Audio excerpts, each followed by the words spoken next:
Hi, it's Toby from Heavywgt MMA. Today, talking about UFC 275. We're going to piece in some of my recent interviews with Blood Diamond, Jack Della Maddalena, Ramona Pascual, and Josh Culibao, who are also on the card. And we're going to have Alexander Volkanovski's teammate, Colby Thicknesse, also giving his take on these fights. Have a listen. UFC 275 coming up. Obviously, the main events are Glover Teixeira against Jiri Prochazka. And that's an exciting fight, but I'm actually more excited about some of those people on the undercard. So Ramona Pascual, she's fighting a girl called Jocelyn Edwards.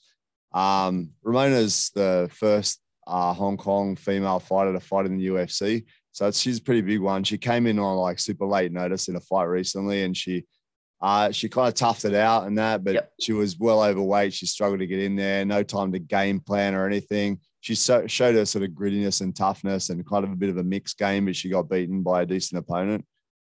Jocelyn Edwards, on the other hand, pretty strong in that. So, yeah, what are your thoughts, man? Did you have a look at this one?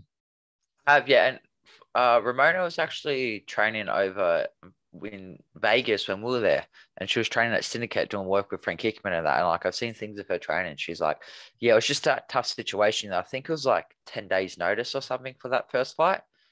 And yeah, so that was rough on her. But like you said, she's very skillful. It was a hard opponent to sort of make your debut on short notice. But obviously she went 2 for 2 at the start of her career. Then she sort of found her stride. And I think obviously the loss doesn't look good on her record, but I don't think we should sort of play it into a massive factor of how it's going to affect this fight. I think she's going to be pretty sort of competent and comfortable coming in there with a full camp, going to get the weight down properly and everything like that. So I'm very excited to see how she goes against was it Jocelyn?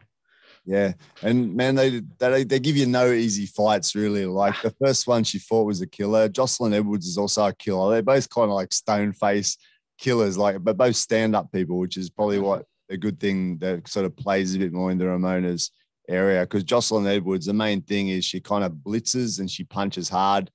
And that's her strength, man. Like that's what she is. She's a forward-moving, aggressive, physically strong puncher. Really, she started in boxing for a couple of years. It shows because that's what she tries to do. But that's the danger that Ramona has to work with. So, and a weakness you'd say you can see in the last fight, she fought Jessica Rose Clark and another girl, I think it was called Rosa or something. And both those fights, the girls just looked to take her down. And dominate her, which they did. And obviously, Ramona, I spoke to her the other day. She said the same thing. She's looking to do the same thing. She's looking to take her down and dominate her. Yeah. It's a smart approach too, because you see some people and they're like, especially if you get anyone who's sort of more proficient in one skill and they're fighting someone who's more proficient in the opposite. So you get like a decent grappler versus a striker, but then sometimes the grapplers, they want to go out and prove that they're just as good as striking and they can get clipped or things don't go their way. But I think if you know you have a strength and it plays, like your strength plays into what their weakness is, I think going out and exploding is the best thing you can do. And like former Ramona, exactly right. She might want to play a minute or two on the feet and set everything up so it's nice and safe. But then once she gets to the ground, she can work sort of where she's more comfortable and push the advantage there. Yeah, both the girls that I was talking about pressed her against the fence. You could see that she wasn't that proficient in the wrestling against the cage. Her head position wasn't so good, underhooks, etc. She wasn't so good in these areas, and it allowed her to get taken down. She didn't have much defense on the ground except for some elbows and that. So, the main thing Ramona has to do, I think, is, be careful of those, be prepared for those blitz attacks. Don't be stupid. Last fight, she kind of just punched on for part of it, which I think might be in her makeup a little bit that she doesn't mind punching on, but it's gritty with it. Hey. I think she should be looking at using their angles, staying a bit on the outside, wait for those blitzes, use an angle attack, and then, get her pressed against the cage, take her down and just, work on her. But it's a tough fight, man. And definitely not going to be an easy fight for Ramona, but I'm hoping that her mixed skills can get her to take this one out. Yeah.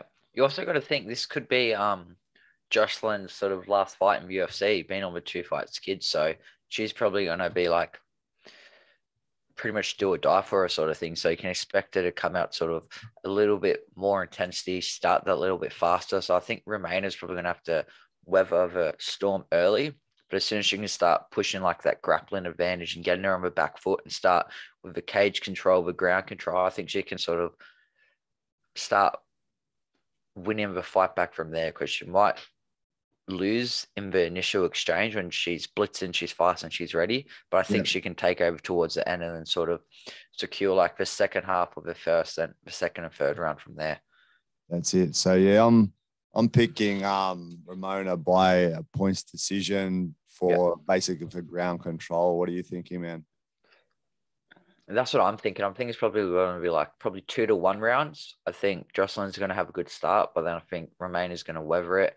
Once she gets a grappling advantage, she's going to open up her striking more, and then she's going to push from there and control it on the ground, have some success on the feet, and then get the decision win.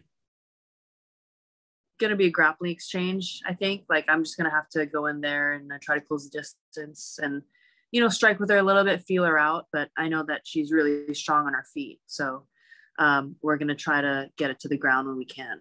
Next one I was interested in talking about, obviously our old, the people we like to follow, Blood Diamond fighting Orion Cosce, a fight that was supposed to happen before and unfortunately didn't. We had a little talk about it before. It's kind of a classic striker versus wrestler. You got like the most experienced stand-up guy you could probably find against a good wrestler, kind of good all-rounder. He throws punches to work into the grapple. What are your thoughts on how this one will go, bro? Oh, man, obviously we're going to go for our boy Bloods. But I think he's got, his first fight was rough. Like, even though, like, it's just strange, bro. What can you do, eh? What was the guy's name of Jeremiah Wells? And he ran around the cage and then nearly fucking fell over. But then Blood rushed him. And that's what I'm sure that his coach is Eugene Behrman's. He's pissed at him. I'm sure that's why, because he just fucking charged in like an idiot, right? That's what you do, I guess. He thought, fuck, here's my chance. And he went in, threw a big right. Got tied up and fucking at basically the beginning of the end, right? And Eugene was, when they came to Jim, because they couldn't go straight back to America, Eugene was still giving him shit, eh? Like how? I think until Blood's better get the most spectacular KO of his life in this fight, and then Eugene might stop for him. What was he saying out of interest? What was he saying to him? I just slugging him however he can, like anything. Like, didn't have to even be fight related, just however he could have just slugged him off. Was hilarious. Yeah, because he was I watched one interview and he was pissed at him, He's just going, he made big mistakes and that. And if you want to be in this game, you can't do that. Like, he was just basically, saying he's very, very disappointed in him, Which imagine how much pressure's on Blood Diamond to improve and to do better now from that, right? Like, he must have just smashed the training since then, right? Because you could see he's changed. He's changed his demeanor, bro, from that fight. Like, he's so fucking unhappy with himself. You can see it, man, the way he is, right? Exactly right. Yeah, but going back to the stylistic matchup, like you said, it's a team alpha male grappler versus a city kickboxer sort of thing. So obviously I almost want to get close, grab him, put him on his back. Blood's going to want to stay long, stay unconventional. And he doesn't really have to stay. It's just his style being so unconventional. And then just, stay at range and pick his shots. And I think it's just like, there's obviously you can go into so many what ifs, but it's pretty much who's going to be able to press their game more. Is Blood's going to be able to maintain that distance, use the strikes to keep him away, chop the legs, get the front kicks, throw things to the body to sort of make him hesitate over lower change, or is I'll make him able to put that forward pressure on, stay nice tight guard, flick shots, and then start initiating the grappling with like low singles and clinches and body locks and stuff like that. Did you watch a fight, Orion Cosce against? I watched his Contender Series one. You didn't watch him fight against Rowe last year? He fought a guy, and it was a guy that's a good level grappler, good jiu-jitsu player, but he's got mad hands and he's longer sort of guy. And it was probably a bit of a blueprint for Blood Diamond in a way, because the guy outstruck him at the end, like just smashed him. I think it was a second round KO. And although it was back and forward, Orion showed that he's very open to, once he gets a bit fatigued from the wrestling and everything, he's very open to getting hit. He does take good shots. He's got a very strong chin. He does give back some hard shots that could stop anyone as well. But he looked exposed a bit for being tired and just being open. And this was against someone that's not quite the level of Blood Diamond, was a good striker, but not quite that level. And I think, if he does the same, if he gets to that stage where he's tired from the grappling and they are in stand-up exchanges, I think he's going to get fucked up by Blood Diamond. But that's the question. Can Blood Diamond get beyond that point that the pressure Orion's going to give before he gets tired wrestling? So that's the question. I hope he's learned a lot of pressure. So I hope he's drilled himself to shit, and they've been analyzing this guy and they're ready to use their strengths, man. Because I'd like to see him get the win just so he can, build that confidence and show what he's really worth, right? Yeah, exactly right. I think also, though, one thing which can play into Blood's advantage is that even though Orion's a good grappler, he's not like Jeremiah Wells. Or Jeremiah's was like a well-established black belt, came from a good gym, and he was very comfortable looking for the finish and chasing the finish the whole time. Whereas Orion's more sort of like not, well, I guess sort of lay and pray and do little shots and win via control, where he's not as, it's harder to get up from, but it's not as hard to survive. So Bloods has got good scrambles. So I think we're going to have to see what Blood does when he first gets taken down. If he doesn't accept it and he scrambles as soon as he's on and makes it real unorthodox. But if Orion can get him down or hold him down his back, it's going to be hard, because then you only need two of them around and you can win each round by that sort of thing. So I think it's going to be very interesting. Obviously, we're going to back our boy Bloods, and I think he might get, I'm thinking he's probably going to late round TKO. I'm going the third round TKO. I think once Orion gets tired, he's going to get sloppy, and I think Blood's going to catch him with something unconventional. It's going to make for a good highlight reel. Yeah, and that's the thing, man. Like Orion's your standard guy. He's got the basic shots, but when you get to that specialist level, when it gets to that point where he can start to use the strikes, I think he's going to fuck him up. So I'm the same. I'm thinking second, third round KO from some kick or something that he's not expecting, an angle that he's not expecting. So Rolling Thunder. That's it. Rolling Thunder. That'd be sick, man.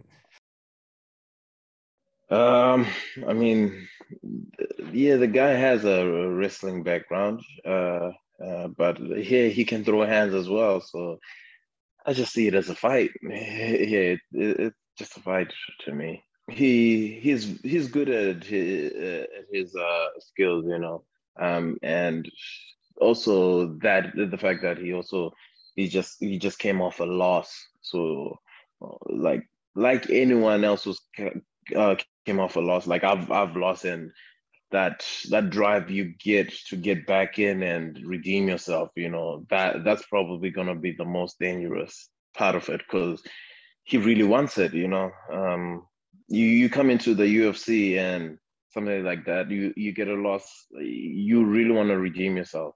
So he'll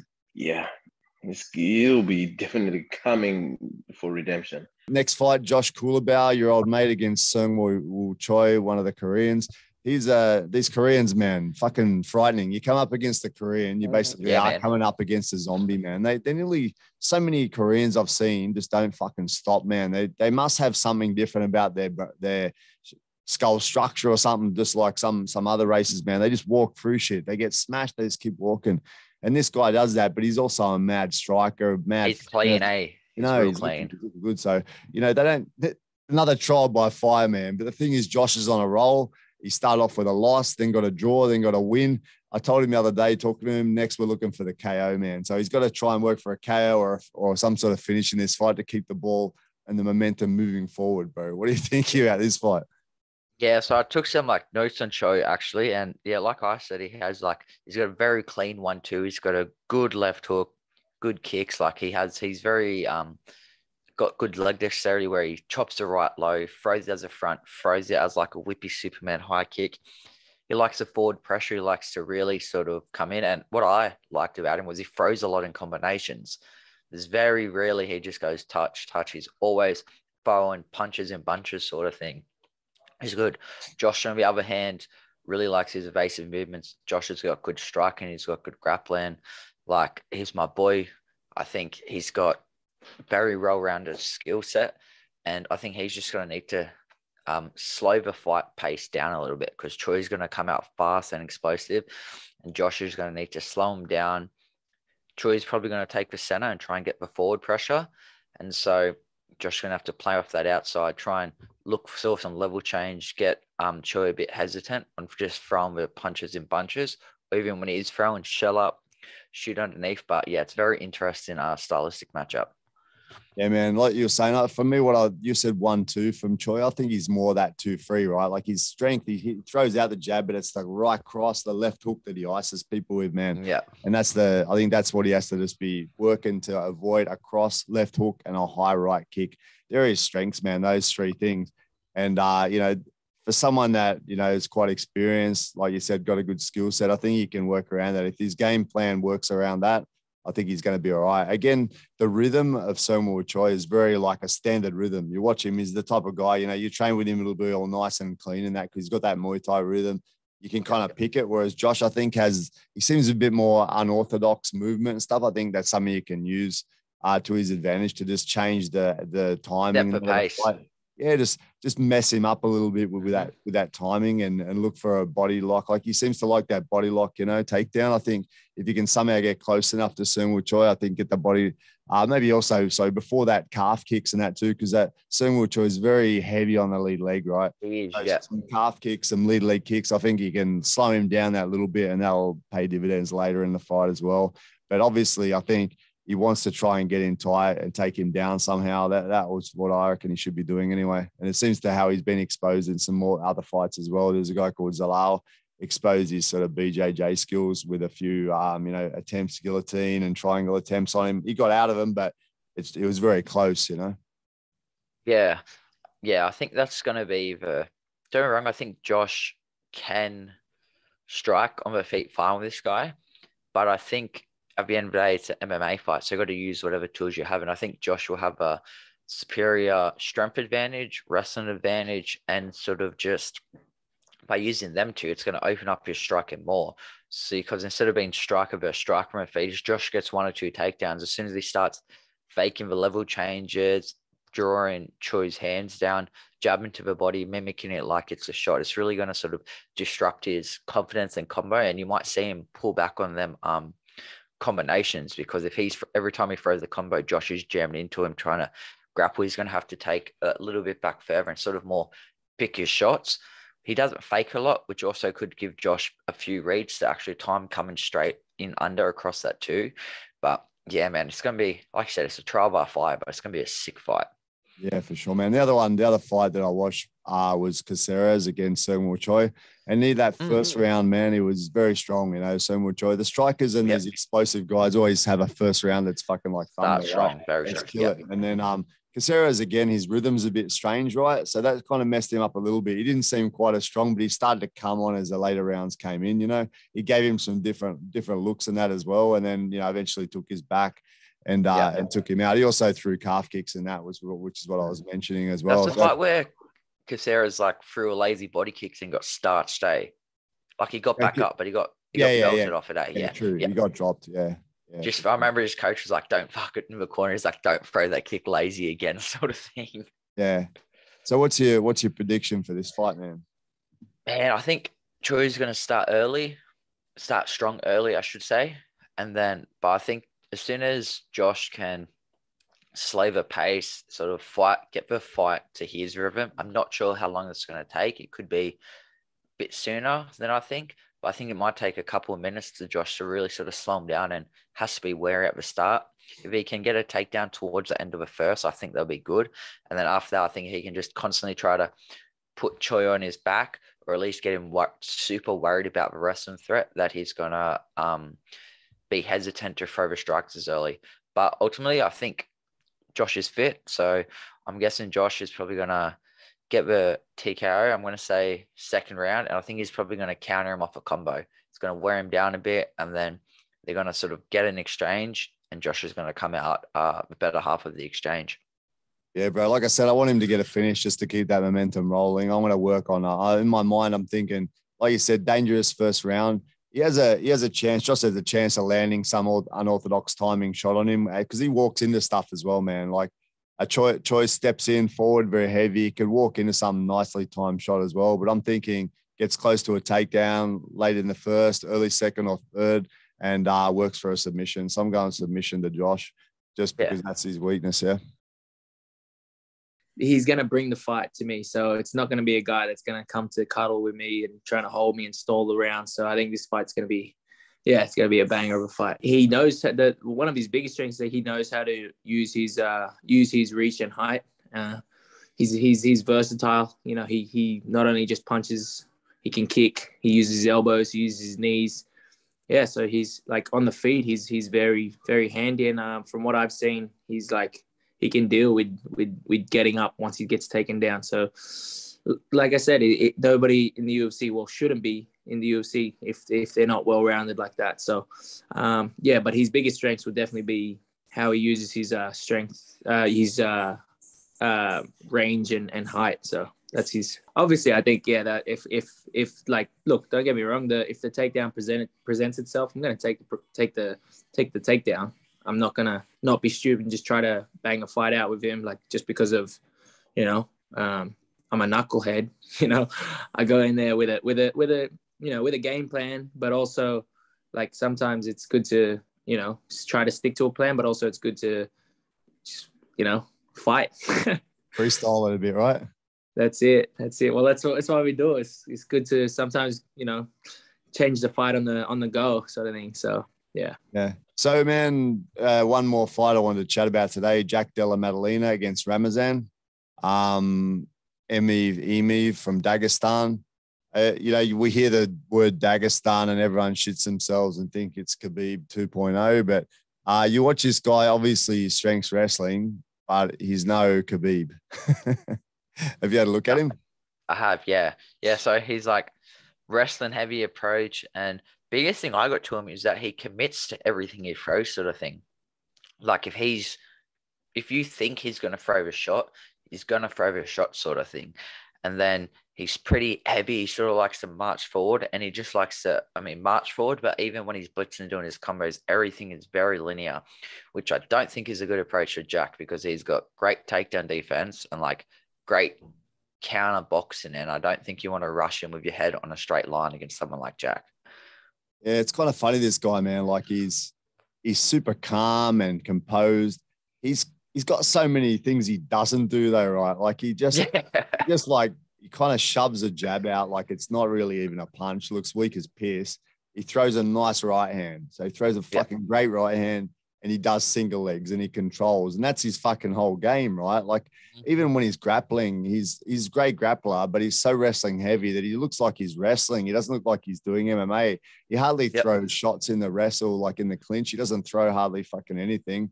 And when he gets down, he tries to do some submissions, and people are getting out of his submissions everywhere. Mm-hmm. It's like he's not one of these guys that smashed the Sambo for sure, because he misses submissions that are there, and he just is very wrestling heavy, man. And I think that's very winnable fight for Jack. This guy's great in what he does, but he's so predictable that I think that if they're with a decent team, if their team is good enough, which I think it is, they should be able to work. Okay, we have to work defense against single leg. We have to work obviously in the clinch, and we have to be careful of the right hand. It's not like you're coming up against someone that could really surprise you. This guy, we know what he is, so you just work on those, just defending those things, right? Exactly. Like you said, guys like this, like he's got good strengths, but Jack only, obviously he's got anything can happen in a fight, but realistically it's like, all right, we're going to address that. We can't go back on straight lines, because if we keep going back, he's just going to charge us down. We're going to run into the cage. So we've got to work going back, cutting an angle. We've got to work, obviously, the single leg defense. And we're going to keep our left hand nice and tight and high, and just always be aware of where he's going to try and hit that big right hand from. Or he likes to throw big high. He throws some high kicks sometimes, sort of thing. But yeah, like you said, I think he's pretty one-dimensional. And I think the biggest thing is just, I think Jack's just going to be too skillful for him, sort of thing. Jack's got 6 scrambles, great wrestling defense, so he's hard to take down. Even once you get him down, he's hard to hold down. And then on the feet, I think is where we're going to see the biggest difference. I think Jack's going to start by jabbing his head off. He's going to start rushing his skin. He's going to start running into uppercut hooks. And I think Old Mate's going to be swinging wild. And the more he misses, the more wild he's going to get. And that's going to leave him to get countered even worse. One thing that was kind of strange, man, that Ramazan's height is 178 centimeters. Jack's 180. But Ramazan's like reach is 193 centimeters. Like from 178 height to 193 centimeters, it seems fucking strange. That's what was on paper anyway. It's like he's like talk about the ape arms, man. He's got these monster long arms for his height. So that's one thing he's got to work around. Jack has to work around, but I think he's got the skill set to do it. And he doesn't. A bit of a personal anecdote. I'm like 174 centimeters tall. Yeah. But whenever, like for a tournament that they put my reach, I just added an extra 10 centimeters to my height. So that was my reach, just to fuck with people. So they'll be like, oh, wow, he's got a mad long reach. We've got to watch out for it. Even though I don't, so but like. that might not be real, right? They probably didn't actually measure him, but who knows? Who knows? Yeah. Anyway, Jack obviously doesn't mind getting a punch or two anyway, because as his nose tells the story. Yeah, exactly right. I was watching like an old clip last night of Dan Hardy, and he was on there with a lady. I'm not too sure who she was, but she just couldn't shut up about Jack's nose, how fucked up it was, that there should be a name for it, like cauliflower ear. There should be a name for a nose. It gets so fucked up as well. There's some bad noses in MMA, hey. Some bad ones. You can hear when he talks, man. It's like he'd be fucking snoring to shit because you're talking, you can even hear that muffle of the nose, you know. It's crazy. Just breathing only through one nostril. Yeah, fuck, man. That shit's got to fuck you up a bit too. When you think about sleep quality, that's got to be the biggest one, I would say, like that it could actually affect you. But then how do you get it fixed? You can get it fixed. It's going to get fucked up again probably, right, in this game. I got like a deviated septum, so I can like barely breathe from my right nostril. And they're like, why don't you get it fixed? I'm like, well, because if I get it fixed, I'm out. And then I'll probably just get kneed in it again. Then it's just going to be broken again. So like, just got to put up with it sort of thing. That's the thing, man. Like I've broken my nose a few times and it was a bit fucked up and I'm snoring and then it wasn't that bad, but then I was in BJJ, of course, dived on, like I'm a retarded fucking BJJ player, really. I ran head first into someone's knee one day. Like it was 100% my own fault. And just bleeding everywhere, busted, like pushed to the side. I had to like kind of correct it in the mirror in the bathroom and then went to the doctor and they're like, oh yeah, we can probably like work on, it's going to cost X amount and everything. And I'm thinking, fuck, that's a lot of money. And I can do the same thing again next week. So I don't know whether I do it or not, man. It's a difficult one. Oh, yeah, exactly right. Anyway, back to the fight. Jack Della Maddalena, Ramazan, he's a good fighter. What's your prediction, bro? I think Jack's going to knock him out, to be honest. I know he's tough. Has Ramazan actually ever been knocked out before? Let me see. 1 KO. He got knocked out once. Yeah. Out of 25 fights, he got knocked out once, sub once, and had 3 decision losses. But he's had a lot of decisions. He's a decision king, and I think Jack's got a chance. That I'd like to see him time. Who was? I was watching one of the fights. I can't think who it was. Let's see, was it Roberts? I think he fought a guy called Roberts, and Roberts timed Danny Roberts. I can't remember the first name, but he timed the knee up the center and that as well. And I think he can potentially do the same, right? Like Jack actually throws some nice heavy uppercuts, and he has thrown some nice knees as well. And I'd like to see if he can time that on, because he really dives for these fucking singles, man, especially later in the fight. He gets a bit sloppier when he's tired. If he can time those uppercuts that he throws, because Jack really powers into that uppercut, that could potentially just rock Ramazan and knock him out, man, because he really dives forward like for that single. So, and you know it's coming. You know the single's coming. So if he times it, could easily take him out, eh? Yeah, so I think, Jack probably like a second or third round KO. Once he stuffs a few initial shots, then old mate gets beat up on the feet. I think he's going to get desperate. I think he's going to either get countered, trying to headhunt too much to knock Jack out, or like you said, shoots a shit shot and then gets countered off that. And I think, Jack's going to put him to sleep.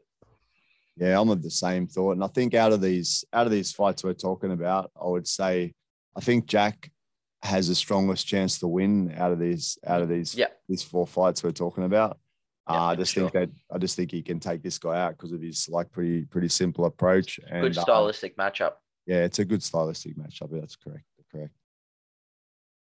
Yeah, I'm super pumped. I'm so excited. It's a cool matchup, like a Dagestani Russian sort of wrestler. So it's like I've always wanted to fight a Russian because they've got such a well-regarded name in combat sports. So yeah, it's probably the biggest challenge of my career so far. So super excited. Can't wait to challenge myself.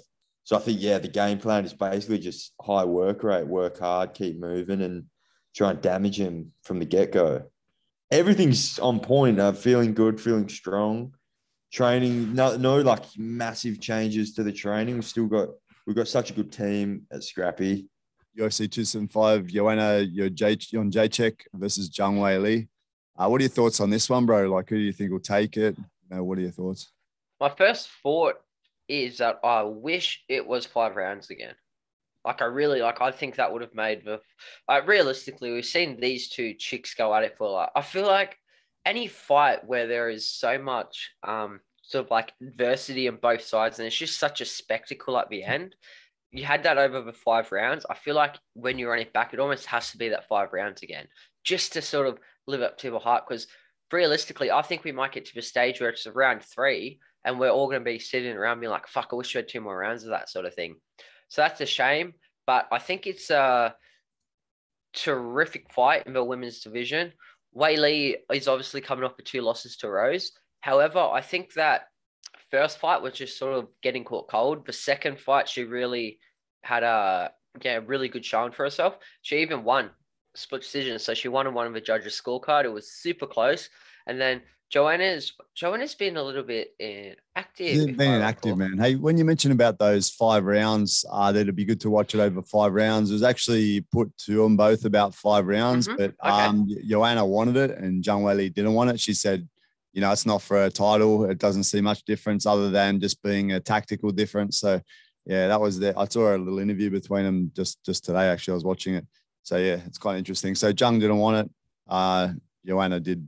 That's how it is. To be honest, I don't blame it whatsoever. Like, I see the like some of our workouts we do, like the spiders and all that meat runs. I only have to do them 3 rounds, and Volko has to build to 5. And I always think I never want to fight. Obviously, you do, but in my head, I'm like, fuck doing 5 rounds. Even for Wollongong Wars, I'm like, if I can do main event, I want 3-round main event. I'm like, training for 5 rounds looks fucking horrible. But obviously, if you get it done, but I guess that does make sense. Like, if it's not for a belt or anything, it's not a main event. Like, why would you put that sort of extra pressure on yourself during training camp, cook your body and stuff like that? And yeah, Joanna's been out since 2020. Yeah, Oof. It's been 2 years. Out. Yeah, man. I didn't realize it was that long ago. And the last fight was Weili, but fair enough. And I heard people talking about like Joanna's been focused on other things, not just fighting. Like she's been doing some different aspects like modeling, etc. So it's a question like whether she really been focused. In one of her interviews, she was saying that she's been super focused and she's super motivated now. She's kind of enjoying the process again and she said she's fatigued, but she's been enjoying it and she feels like she's at a high level. She's kind of almost looking past Zhang already. She's talking about when I win, I'm going to get the belt, because apparently the next or the one who wins is actually going to be going for the belt according to Dana White. So kind of interesting. Really? They're not going to run Rose and Carla back straight away? Doesn't sound like it from what I was saying. I'm so disappointed about that. I know, it was great. Like I said, it was high action, bro. It was one of the best fights. I've rewatched that like 4 times already. Me too, man. It's good. The rewatch value is insane. You watched about 20. You only seen about 20 strikes in when you watched it 3 times, right? Yeah. Exactly. Yeah. So, bro, their last fight was very close, but at the same time, Zhang turned Jedrzejczyk into an alien, so she kind of wins. I reckon you can't say she didn't win when she turned her into an alien. She looks like Sloth from the Goonies at the end of it. It was terrible, eh? And I see that there's a potential for it to be a very tight fight again. However, Joanna hasn't been training and fighting as much, I'd imagine. Zhang Weili has been, and if you look at her fight then and her fight now, I think she's definitely incorporating the things she's learning into her game. So I think she's evolving. She seems to be throwing at a bit more grappling. She was working with Henry Cejudo. She's also working with Frank Hickman and those guys. Thank you, baby. That's it, bro. So she's, I think she's, picking up her game, and I can see her taking that into it. She did when she fought her last fight. She was using takedowns a little bit more than she did in the past, and she's looking really good with the clinch and the takedown. So I'm thinking that Zhang Weili is going to change her game and throw in a bit more grappling. Although she gets a bit fatigued when she does it as well, I think that'll take the edge off Joanna, and that's her weakness as well when you look at it. She's a stand-up fighter, and I think she's going to wear her down through wrestling. That's my pick anyway. What do you think, man? Yeah, man. Obviously, I'm gonna have some bias now, seeing as she's training over with like Woody, Frank, and all the boys and that over in Thailand. So, but I also think the biggest factor for me is that it is that 2-year layoff, and we've seen the improvements that Weili made from a first Rose fight to a second Rose fight, and she's obviously been training the whole time. She's been active, like in the gym and that. Whereas there's a lot of sort of what ifs about Joanna, like how is she going to look when she comes back from this two-year layoff? Because obviously she's would have been consistent in that, but you can almost guarantee like her level of training over these past 2 years would have nowhere near been at the level of what Weili's at, sort of thing, if that makes sense. Like the progressions they would be making these last 2 years, I'm sure Weili would have come a lot further with like leaps and bounds in her game, as we saw with her last Rose fight. So I think, yeah, if she tries to stand purely with Joanna, I think it's still going to be a hard task for her. I don't know if they just want to go that kickboxing route that she can beat her. But it's MMA. She's got that good wrestling behind her now, even though it does fatigue her. I think that might be another reason she didn't want the fives, because she knew her best path to victory probably was the wrestling. And to wrestle for 5 fives is super taxing. To wrestle for 3 fives is not as bad, sort of thing. So I think we could see sort of Weili feeling her out early, then try and even just look for a takedown or two around just to get some top pressure. So even if it is pretty even on the feet, in a couple of minutes each round of top control or takedown attempts will actually sort of be the difference in the end. Because I think it's, even though Joanna is coming up layoff, I still think it's going to be an extremely competitive, close fight over the 3. But I think this sort of wrestling edge and really sort of trying to mix everything together will give Weili the advantage. So what's your final prediction, bro? I got points win to Zhang Weili. I just think she's gonna start with the wrestling, wear her out, and then overtake a little bit with the hands and her power. She also seems to be just developing that little bit more power. So I'm thinking points win for Zhang. What do you think, man? I'm gonna go. Oh, do I feel it? I'm going Weili by the finish. I reckon she's gonna take her. I reckon probably the 3rd round too. I think it's gonna be pretty even, and then she's gonna crumble her. I think she's gonna finish her at the 3rd round. Cool, man. I did write that one down, actually, that will be a finish, but just thinking more, I don't know, she hasn't had that many actual decisions. There's more KOs and subs, but I still just feel like Joanna's pretty tough, eh? All right, bro. Yeah. Next fight, Valentina Shevchenko versus Taila Santos.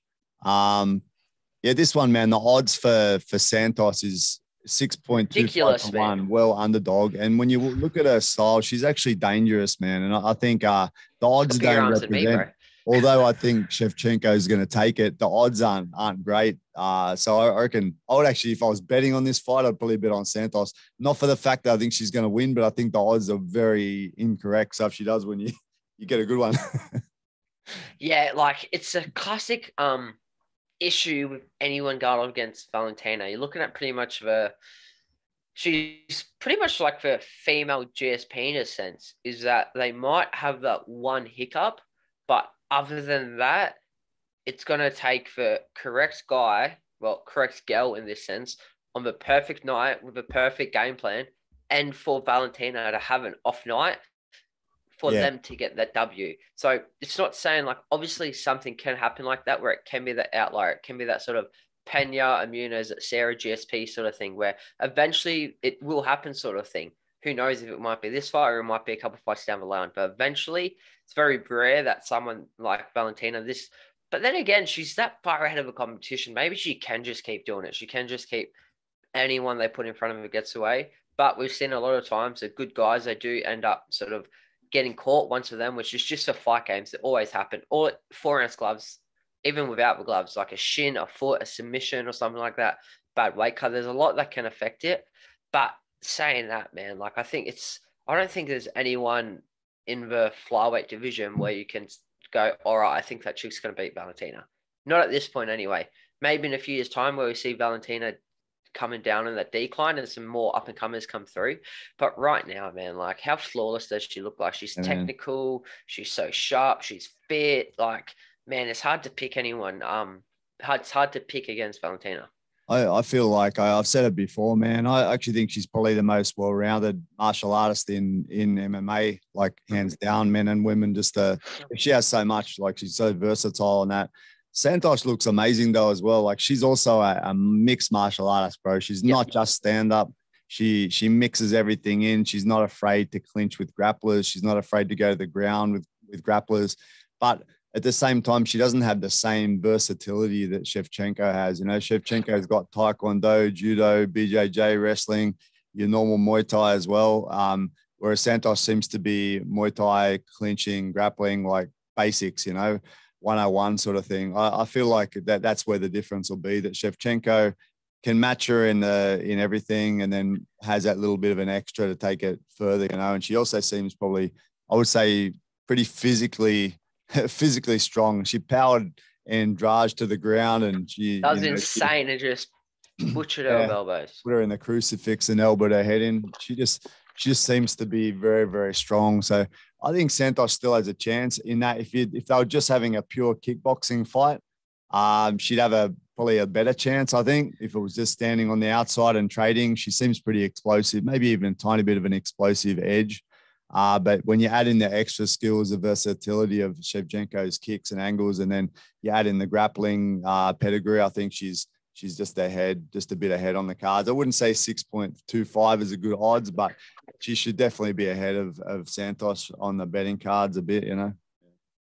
Oh, yeah, 100%. Like, even if you look at just compare the last two records sort of thing, like, obviously, like, so she's beat Jojo, Roxanne, Julian Roberts. So there's some all right, but then you look at the sort of competitors and athletes that Valentina's fought and beat lately. It's like her resume just keeps getting more and more stuck. Not only beat, she's finishing a lot of these girls sort of thing. Then again, Santos is pretty tough. I don't think she's gonna get finished, to be honest, but I think Valentina just does it like another clean 50-45 sort of thing. Just wins each round pretty handily, does what she needs to do to win. Won't cop much damage, and just shows everyone why she's pretty much like the GOAT female fighter. Yeah, the only thing I see with her though is that she, in the stand-up, you see her, she's waiting to counter, but she just seems a little bit stiff, the way she sort of stands. It's hard to pick something wrong with her because she's incredible, but she just seems a bit static when she's just waiting to counter and that. You know what I mean? She looks stiff. I'd like to see her. She's like always loaded sort of thing. Yeah, she's just like waiting. Like I like to see her loose and move a bit more, like just can open up a little bit more for her, but everything else is like impeccable, Yeah. Hey, so what's your final prediction, bro? I've got Shevchenko winning by submission, just because I think she's going to have the strength to, you know, dominate on the ground from what she's shown. I think she'll get a takedown. I think later, because it's a 5-round fight, right? I think she's gonna get her down at some point later in the fight, and I think that's when she's going to get a submission. So I'll say sub round 3 onwards. That's just my feeling. What do you think, man? Yeah, I think if it's a finish, it's going to be in the championships rounds, but I think Santos is pretty tough. She's going to train her ass off for this fight. So I think, Valentina, comfortable sort of unanimous decision, probably even like 50-45, maybe a 10-8 in there. Like, I think she's going to, handle business pretty comfortably. Cool. All right, bro, on to the main event. Glover Teixeira versus Jiri Prochazka. Bro, it's pretty exciting fight. You know, we've got the old dog who's just picked up the world title, coming up against the young up and comer that everyone's like pumped about. Everyone's excited about this guy with his weird ass haircut, his little antenna on the back of his head, and it's exciting, eh?